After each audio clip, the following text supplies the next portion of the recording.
तक का उर्दू खबरनामा लेकर मैं आपका मेजबान गौहर कुछे आपकी खिदमत में हाजिर। उर्दू खबरनामे में सबसे पहले किसानों के एहतजाज के हवाले से नई ज़राई कवानीन के खिलाफ मुल्क के मुख्तलिफ रियासतों से आए हुए किसानों के एहतजाज का आज 8वां रोज है, जिस दौरान वो दिल्ली की सरहदों पर डटे हुए हैं। आज एहतजाज कर रहे किसानों की हुकूमत से बातचीत होनी है और इस बातचीत के लिए किसानों की हिकमत अमली है कि तमाम नुमाइंदे एक साथ ही हुकूमत से बातचीत करेंगे।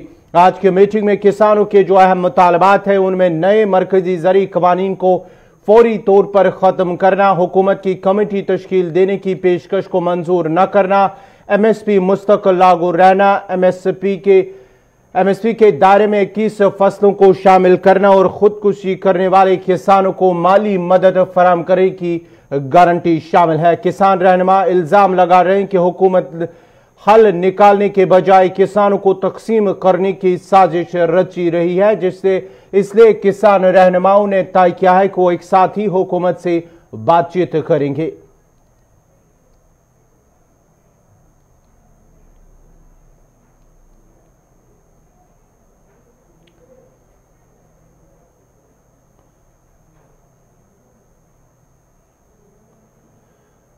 आज जहां सरकार और किसानों के दरमियान, किसान रहनुमाओं के दरमियान मीटिंग होने वाले, मीटिंग इस सिलसिले में शुरू हो चुकी है और विज्ञान भवन की तरफ जो किसान रहनुमा है वो जा रहे हैं और इस सिलसिले में कुछ ही देर बाद जो है मीटिंग का सिलसिला शुरू भी होगा। इस सिलसिले में जहां पंजाब के CM कैप्टन अमरिंदर सिंह जो वज़ीर दाखिला से भी वज़ीर दाखिला अमित शाह से मुलाकात करेंगे और इस सिलसिले में जो किसानों का एहतजाज लगातार आज 8वें रोज भी दिल्ली की सरहदों पर जारी है, इस सिलसिले में वो मुलाकात करेंगे। ज़राई कवानीन को मनसूख कराने के मुतालबे को लेकर जहां मुल्क भर में किसान एहतजाज कर रहे हैं, वही इस सिलसिले में कैप्टन अमरिंदर सिंह वज़ीर दाखिला से भी मुलाकात करेंगे और आज किसान रहनुमाओं की भी सरकार के साथ जो है मीटिंग होने वाली है।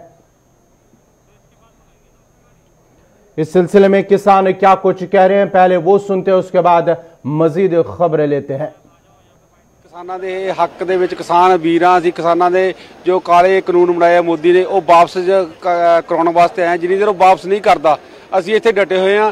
सानूं इत्थे आके पता लग्या साडे हरियाणे के वीर, हरियाणे के किसान साडा कितना साथ दे रहे हैं। इत्थे सानूं आगे पता लग्या खट्टरता जिवें कह रहा भी किसान साडा हरियाणे का कोई नहीं उत्थे हैगा ते सारे पंजाब दे विच कल्ला अंदोलन आ, ये कल्ले पंजाब दा अंदोलन नहीं। इत्थे आके पता लग्या हरियाणे के वीर आ तुसीं देखदे हो तुहाडे बैग मगर कितनियां स्टालां लगियां ने पिछों 41 किलोमीटर तो। आज सरकार के साथ मीटिंग है आप लोगों की, क्या उम्मीद है आप लोगों? सरकार ने कुछ नहीं करना जी। सरकार देखो 3 मीटिंगां पहला हो चुकी ने, सरकार इन्हों किसानों को पाड़न की कोशिश कर रही है। वो कहती है भी तुसीं 5 आदे नुमाइंदे भेजो, 5 असीं 35 बंदे नाल गल नहीं करनी, 5 नुमाइंदे भेजो, पाड़न की कोशिश कर रही है। किसान एकजुटा किसानों ने कहता असीं सारे इकट्ठे ही आवांगे, जो इन्हां दीयां जथेबंदियां सारे इकट्ठी ही जाणगियां, इकट्ठे नाल गल करनगे तां हल होऊगा। गल तां नहीं करो उन्हां नाल, गल है भी कानून वापस लो, कोई संशोधन नहीं करना, कुछ नहीं करना कानूनों में, वो कानून वापस होने चाहिए। बस सानूं तां यही है किसानों का भी कानून काले तिने कानून वापस होने चाहिए बस। जो मीटिंग बार बार रिपीटेड हो रही है, बर्बाद प्रधानमंत्री और उनकी टीम इन बिलों के फायदे गिनाने में लगे हैं। हम उनकी परत खोल रहे हैं भी इनको नुकसान बड़े हैं, फायदा नहीं होगा, नुकसान ज्यादा है। वो बार बार मीटिंग रिपीट हो रही है। एक हमारा कहना था पहले दिन से ही, हमने सभी मीटिंगों का बाईकाट किया था। पहले दिन से भी 507 संगठन है पूरे देश की, सभी को क्यों नहीं बुलाते मोदी जी? 32 बुला लेते हैं, बाकी को छोड़ लेते हैं। सभी को बुलाने में क्या मतलब घाटा पड़ जाएगा कोई? सभी को बुलाकर जब सभी किसानों की, सभी देश के किसानों की मुश्किलें एक है, मांगे एक है, सभी को बुलाकर खुद मीटिंग लें और मीटिंग लेकर इसका समाधान क्यों नहीं निकालते? ये हमारी आपत्ति है कि केंद्र की सरकार अभी पूरी देश के जथेबंदियों को बांट रही है, इसमें फूट डालने की कोशिश कर रही है, अलग अलग देख रही है। ये संघर्ष को अकेले पंजाब का बताया जा रहा है भी पंजाब का किसान कृषि बिलों के खिलाफ है, ये लड़ाई लड़ रहे हैं, इनसे बात करेंगे। हम कहते हैं ये लड़ाई पूरे देश के किसानों की है, हमारी होंद की लड़ाई है, हमारा होंद को खतरा है, हमारे मतलब पूरी पीढ़ियों पर जो है बर्बाद हो जाएगी। इसलिए मोदी जी बड़प्पन दिखाएं, पूरे देश की 507 जथेबंदियों को बुलाकर खुद मीटिंग लें और बिल रद्द करने की कवायद शुरू करें, कवायद शुरू करके बिल रद्द किए जाए। देखो जी, हमें तो लगता है भी आज भी इसके फायदे गिनाए जाएंगे। जहाँ जिस तरह पर 1 दिसंबर की मीटिंग को कमेटी बनाने को कहा था, आप कोई और फार्मूला ले आएंगे। फार्मूलों से बात नहीं बनेगी, क्योंकि जितना बड़ा विरोध हो रहा है आप देख रहे हो भी पूरे देश से किसान जो जुड़ रहे हैं इस मंच पे, गुजरात से, राजस्थान से, MP से, यूपी से, बिहार से, महाराष्ट्र से, छत्तीसगढ़ से किसान जो है जुड़ चुके हैं। वो अपने इधर देख चुके हैं, देख के गए हैं भी संघर्ष। क्या आप विज्ञान भवन पहुंच गए हैं, दूसरी मीटिंग है, क्या कितने होपफुल है कि आज क्या निकलेगा बातचीत में? देखिए सामने आ जाएगा, अब तो कुछ घंटे ही बाकी रह गया ना, इस मीटिंग का क्या निकलता है। मैंने तो कह दिया कि जेकर इन्होंने आज कुछ ना किया, किसानों के हित में कोई फैसले ना किए, तो फिर ये है कि ये बात मेरी याद रखना कि अपने शरारती अनसरों से ये इस मोर्चे को जरा खदेड़ेंगे और पता नहीं कितने लोगों की ये जानें गंवाएंगे। जी, आपसे ये दूसरी नतीजा ये भी कहा जा रहा है कि अमरिंदर सिंह जी आज बैठक करेंगे अमित शाह जी के साथ, कैसे देखते हैं इस चीज को? देखिए अच्छी बात है, वो आए हैं तो रल मिल के हल करेंगे तो अच्छी बात है। ये थे किसान जो बात करें, जहां मीटिंग से पहले ही वो बात करें अपने। उन्होंने कहा कि सरकार को जो कानून बने हैं, जरी कवानीन, उनको मनसूख करने का उनका मुतालबा है। और साथ ही साथ आज जो ऐसे कबल भी अगरचे मीटिंग हुई है सरकार और किसान रहनुमाओं के दरमियान, ताहम वो बेनतीजा साबित हुई। और आज एक बार फिर किसान रहनुमाओं और सरकार के दरमियान मीटिंग होने वाली है। और इससे कबल पंजाब के CM कैप्टन अमरिंदर सिंह और वजीर दाखिला अमित शाह के दरमियान भी मीटिंग होने वाली है।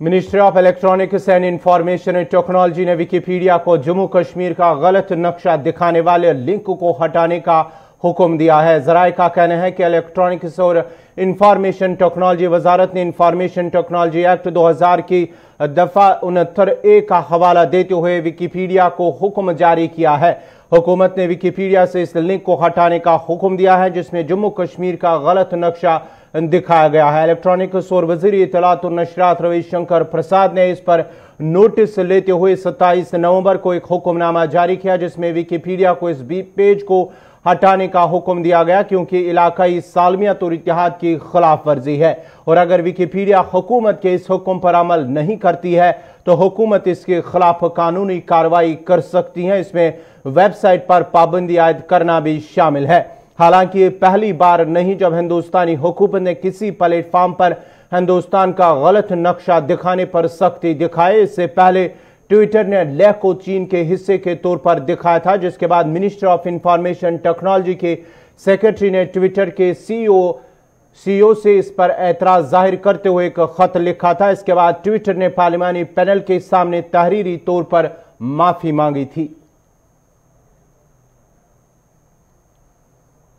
भोपाल गैस सानिया की 36वीं बरसी के मौके पर गैस मुतासरीन ने अपनों को याद करते हुए खराज अकीदत पेश किया है। 2 और 3 दिसंबर 1984 की दरमियानी रात को भोपाल यूनियन कार्बाइड कारखाने से निकलने वाली MIC जहरीली गैस से हजारों लोगों की मौत हुई थी और लाखों आज भी जहरीली गैस के असरात से मौत और हयात के बीच जिंदगी की कश्मकश में जीने को मजबूर है। भोपाल गैस सानिया को दुनिया का सबसे बड़ा सनती हादसा कहा जाता है। इस हादसे में सुप्रीम कोर्ट की रिपोर्ट के मुताबिक हादसे की रात 15,273 लोगों की मौत हुई थी, जबकि 5,72,474 लोग जहरीली गैस के मुज़र असरात से मुतासर हुए थे।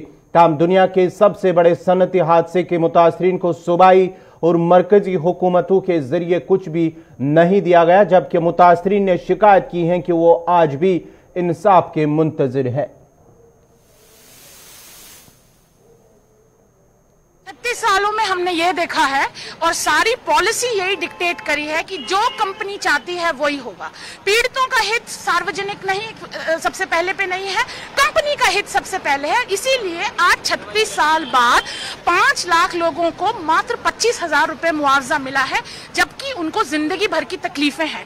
और कुछ नहीं तो कम से कम कोरोना महामारी ने तो ये साबित कर ही दिया है कि गैस पीड़ितों को जो 1984 में गैस लगी थी उसकी वजह से उनको एक दिन की क्षति नहीं बल्कि जिंदगी भर की तकलीफ पहुंची है, और उसके लिए आज तक सही मुआवजा नहीं मिल पाया है। जहां हम खड़े हैं उसके पीछे हजारों टन जहरीला कचरा दबा हुआ है। डाव केमिकल इसके लिए जिम्मेदार है, उनसे बार बार सफाई करने के लिए बोला जा रहा है, पर हमारे प्रधानमंत्री बिल्कुल भी सीरियस नहीं है कि डाव केमिकल से सफाई करवाई जाए। इसके अलावा हजारों गैस पीड़ित विधवाएं हैं जो आज पेंशन से पूरी तरह से वंचित हैं। इसके अलावा जो कंपनी इसके लिए जिम्मेदार है, यूनियन कार्बाइड और डाव केमिकल, उसको हमारे देश में इन्वेस्टमेंट करने दिया जा रहा है, उसको दोनों हाथों से बुलाया जा रहा है, जबकि वो हमारी देश की अदालत के आदेशों की अवहेलना कर रहा है, ना जहर सफाई कर रहा है, ना सही मुआवजा दिलवा रहा है। पर फिर भी जैसे 30 साल से ये दिन ऐसा है, ताजा घाव को ताजा कर देता है। 2 दिसंबर की रात हजारों मौत की नींद सोए, लाखों लोग घायल हुए, लेकिन इस उम्मीद में थे कि अब जो चले गए वो खुशकिस्मत थे, जो बदनसीब जिंदा हैं शायद वो ठीक हो सकेंगे। लेकिन ये नहीं मालूम था कि हालात बस से बदतर होते जाएंगे, बीमारियां इतनी खतरनाक आएंगी, उसके बाद आने वाली पीढ़ी भी बर्बाद हो जाएगी। ऐसा कुछ नहीं मालूम था, लेकिन हर साल ये उम्मीद के साथ याद करते हैं उन लोगों को, और ये सोचते हैं कि शायद हमें इस साल नहीं, इस साल इंसाफ मिलेगा, अभी नहीं, आज नहीं कल इंसाफ मिलेगा। ये सोचते हुए 36 साल निकल गए, लेकिन हमारी सरकार की आंख नहीं खुली, और वो 36 घंटे के बराबर उस चीज को सोचते हैं। 36 साल का उनके दिमाग में है भी नहीं, वो तो डाव को गले से लगा रहे हैं। हमारे प्रधानमंत्री डाव से ये नहीं कहा कि हमारे देश का एक शहर पूरा बर्बाद हो गया, उसके लिए इंसाफ देना चाहिए। लेकिन जनूबी कश्मीर से बड़ी खबर है। जनूबी कश्मीर के शोपियां में एक फौजी एहलकार ने खुदकुशी की है। जारवा मल्लो इलाके में तैनात एक फौजी एहलकार ने दौरान शब अपनी ही सर्विस राइफल से खुद को गोली मारकर जिंदगी का खात्मा कर दिया है। जनूबी कश्मीर के शोपियां में एक फौजी एहलकार ने खुदकुशी की है। दौरान शब अपनी सर्विस राइफल से खुद को गोली मारकर जिंदगी का खात्मा कर दिया। महलूक फौजी एहलकार की शिनाख्त चंद्रा पटेल के तौर पर हुई है। ताम पुलिस ने इस सिलसिले में केस दर्ज करके तहकीकात शुरू की है। ये वाक़या दौरान शब जनूबी कश्मीर के मनलो इलाके में पेश आया है। शोपियान का इलाका है जहां पर उन्होंने अपनी सर्विस राइफल से खुद पर गोली मारकर जिंदगी का खात्मा कर दिया।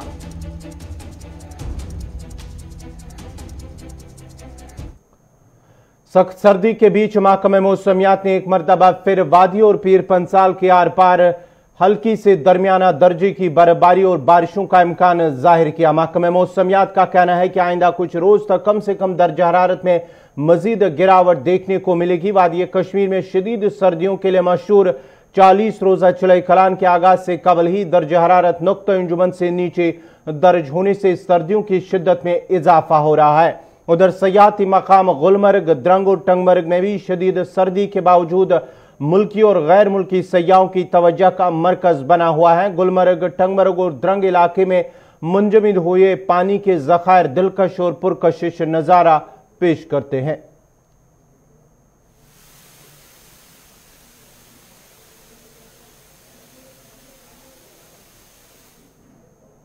के हवाले से मैं कहना चाहता हूं कि 1 महीने पहले ही चले कलान का जो असर है, चले कलान की जो ये उसकी शिद्दत है, 1 महीने पहले ही हमें दिखाई दे रही है। आप देख रहे हैं ये दरख्त को देख रहे हैं आप कि कपकपाती ठंड से, क्योंकि माइनस जो टेम्परेचर जा रहा है इसकी वजह से पानी जो है फ्रीज हो रहा है सर। कि अब इसका एक अलग नजारा है। लोगों से हम अपील कर रहे हैं आप आ जाए और इसका नजारा जो टंगमर्ग है इसका नजारा देख लीजिए, इसका अलग ही मजा है, इसका अलग ही मजा। हमें उम्मीद है सेहत में मजीद इजाफा हो सकता है, क्योंकि जो ये कश्मीर का मौसम है इसीलिए जाना जाता है कि ठंड की वजह से इसमें अलग ही मजा होता है। हाल में वबा कोरोना वायरस का कहर लगातार जारी है और पिछले 24 घंटों के दौरान मुल्क भर में कोरोना वायरस के 36,604 नए मस्बत मामले सामने आए हैं, जबकि वायरस से मजीद 501 अफराद की मौत भी वाकया हुई है। उधर जम्मू कश्मीर में पिछले 24 घंटों के दौरान 26,900 टेस्ट किए गए, जिनमें 452 अफराद की रिपोर्टें मस्बत आई हैं, जिनमें 194 वादी कश्मीर से जबकि 258 जम्मू सूबे से ताल्लुक रखते। और इस तरह मुतासरीन की मजमूई तादाद 1,11,130 हो गई, जिनमें 44,864 जम्मू जबकि कश्मीर सूबे में मुतासरीन की मजमूई तादाद 66,266 तक पहुंच गई है, जबकि गुज़श्ता 24 घंटों में मजीद 6 अफराद की मौत के साथ ही महलूकून की मजमूई तादाद 1700 का हिंसा पार करके 1708 हो गई है, जिनमें 598 जम्मू जबकि 1110 कश्मीर सूबे में फौत हुए हैं। 15 साल पुरानी निजी और कमर्शियल गाड़ियों को कंडम करार देते हुए हुकूमत ने महकमा ट्रैफिक के हुक्काम को हिदायत दी है कि 31 दिसंबर 2005 को रजिस्टर शुदा किसी भी गाड़ी के कागजात की तजदीद अब किसी भी सूरत में न की जाए। मरकजी वजीर बराए रोड ट्रांसपोर्ट व हाईवेज नितिन गडकरी ने जम्मू कश्मीर की हुकूमत को हिदायत दी है कि मरकजी जेर इंतजाम इलाका जम्मू कश्मीर में 15 साल पुरानी प्राइवेट और कमर्शियल गाड़ियों को चलने की इजाजत न दी जाए और साथ ही ऐसी गाड़ियों की फिटनेस सर्टिफिकेट और दूसरे कागजात की तजदीद का काम बंद किया जाए। हुकूमत जम्मू कश्मीर की जानिब से तमाम RTOs को हिदायत दी गई है कि वो आइंदा किसी भी ऐसी निजी या कमर्शियल गाड़ी के नाम पर कोई भी कागज दोबारा न बनाएं जिन गाड़ियों की रजिस्ट्रेशन 15 साल कबल की गई होगी। हुकूमत ने मुतल्लिका अफसरों से भी कहा है कि गाड़ियों के मालिकान को अपनी गाड़ियों की रजिस्ट्रेशन मनसूख कराने के लिए RTO से राब्ता करके वहां ओरिजिनल कागजात पेश करने होंगे और वह अपनी गाड़ियों का चॉइसेस नंबर और कंफर्मेशन लेटर भी दिखानी होगी।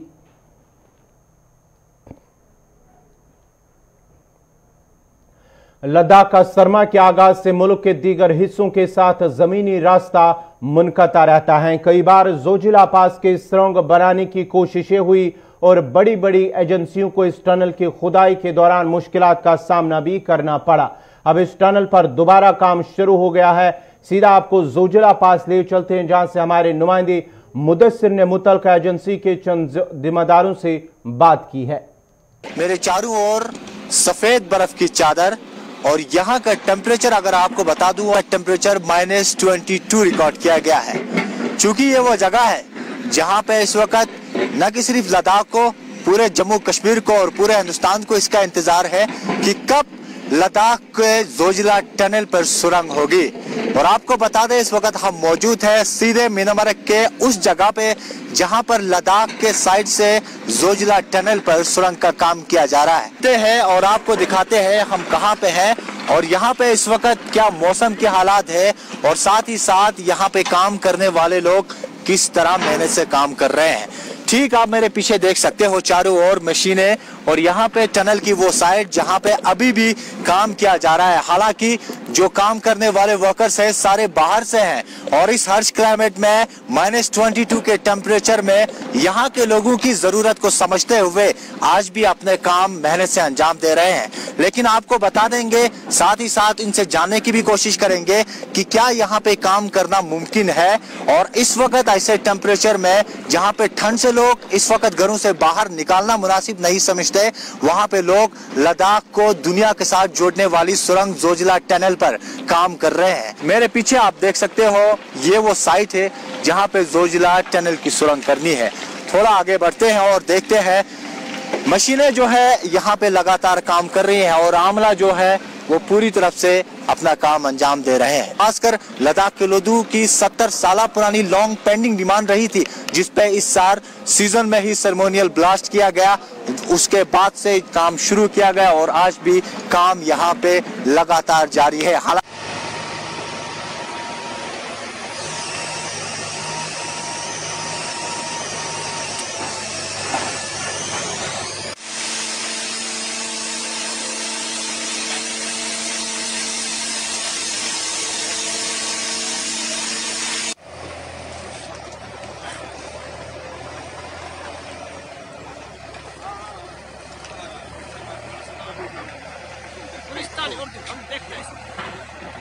सीनियर इंजीनियर टनल के मिस्टर राम सर हमारे साथ जुड़े हुए हैं। इनसे पहले भी हमारी बात हुई है, लेकिन आज फिर जानकारी लेने की कोशिश करेंगे इस वक्त यहाँ के क्या हालात हैं और किस तरह से काम चल रहा है। राम साहब, आपका फिर से एक बार वेलकम। Thank you sir. बर्फबारी हुई है जी और आप लगातार काम कर रहे हो जी। तो इस वक्त क्या दिक्कतें आ रही है आपको, सबसे पहले तो हम जानना चाहेंगे। देखिए सर, दिक्कतें तो कुछ खास नहीं है, टेम्परेचर थोड़ा एक्सट्रीम है यहाँ पे, फिर भी अभी हमने -20 डिग्री तक रिकॉर्ड किया हुआ है यहाँ पे। बाकी थोड़ा सा मशीनरी स्टार्टिंग में थोड़ा दिक्कत कर रहा है, पर फिर भी हम कोशिश कर रहे हैं।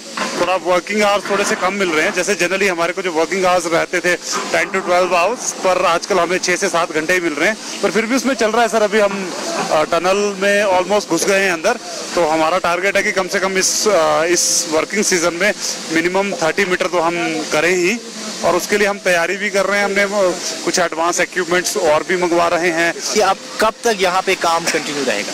देखिए सर, ये डिपेंड करता है वेदर के ऊपर। वैसे तो हमारी जो ऑर्गेनाइजेशन है mega engineering and infrastructure limited, उनका प्रोग्राम तो ऐसा है कि हम थ्रू आउट द ईयर काम करने का प्रोग्राम है, बट फिर भी कुछ देखिए अभी क्या है कि जोजिला की जो रोड की कंडीशंस है उतनी फेवरेबल नहीं है। हमारे जो मटेरियल है उसको लाने में हमें काफ़ी दिक्कत हो रही है, क्योंकि जो ट्रैफिक का मूवमेंट है वो एक दिन एक तरफ रहता है, दूसरे दिन दूसरी तरफ रहता है, तो उसके चलते थोड़ी सी दिक्कत आ रही है। फिर भी हम कोशिश करेंगे सर। तो ये एक्सक्लूसिव वीडियोस हम आपको दिखा रहे हैं, चारों ओर बर्फ और लेकिन बीच में जोजिला टनल का काम वो अभी भी जारी है। इंजीनियरिंग लिमिटेड के उनसे बात भी की और उनका पैगाम भी आप तक पहुंचाया। उनका मानना है कि हम बिल्कुल हौसला हमारा बुलंद है और आए दिन जब तक पॉसिबल होगा, यानी दिसंबर के एंडिंग तक या रोड के बंद होने तक, क्योंकि ये फर्स्ट ईयर है और इस साल यहाँ पे काम किया है और जोरों से, और आने वाले दिनों में भी जब तक पॉसिबल है काम किया जाएगा। लेकिन आए दिन इस पर विंटर के लिए भी काम करने की कोशिश की जाएगी। स्वच्छ भारत अभियान के तहत जहां आसपास के माहौल की साफ सफाई और आबी ज़खायर को तहफ़्फ़ुज़ फराहम करने के हुकूमत की जानिब से दावे किए जाते हैं, ताहम शुरू की गई स्वच्छ भारत मुहिम का डोडा म्यूनसिपैलिटी की हदूद में ज़मीनी सतह पर कोई असर वजूद नहीं देखने को मिलता। डोडा के नगरी इलाके में जगह जगह बिखरा कूड़ा करकट गंदगी के ढेर राह चलने वालों के लिए कोफत का सामान मुहैया करते हैं, जबकि गंदगी से उठने वाली बदबू से वबाई अमराज फूटने का खदशा पैदा हो गया है। मकामी लोगों दुकानदारों का कहना है कि म्युनिसिपल कमेटी की गैर जिम्मेदारी की वजह से जगह जगह पर गंदगी के ढेर जमा है, जिसकी वजह से आम लोगों को मुश्किलात का सामना करना पड़ता है। शहर की हालत देखेंगे, अगर आप बाजार की हालत देखेंगे, इतनी खस्ता हालत है और इतना कूड़ा पड़ा है, तो बाजार में कहीं चलने की जगह नहीं मिलती है। बिला वजह रेहड़ियां रास्तों में लगी है, ऑटो रास्तों में लगे हैं। आज मैं कंप्लेंट आई, 1-2 मुलाजिम थे, उन्होंने थोड़ा वहाँ पर थोड़ा लेट और उस पर अभी तक काम नहीं किया था। उनको मैंने फ़ोन भी किया, लेकिन उनके अगेंस्ट हमने स्ट्रिक्ट एक्शन कर दिया है, एक्शन कॉल कर दी है, हम एक्शन ले रहे हैं उनके खिलाफ। इसी के साथ ही अभी तक का उर्दू खबरनामा इख्तिताम पज़ीर हुआ चाहता है। अपने मेज़बान गौहर कुछे को इजाज़त दीजिए। अल्लाह हाफ़िज़।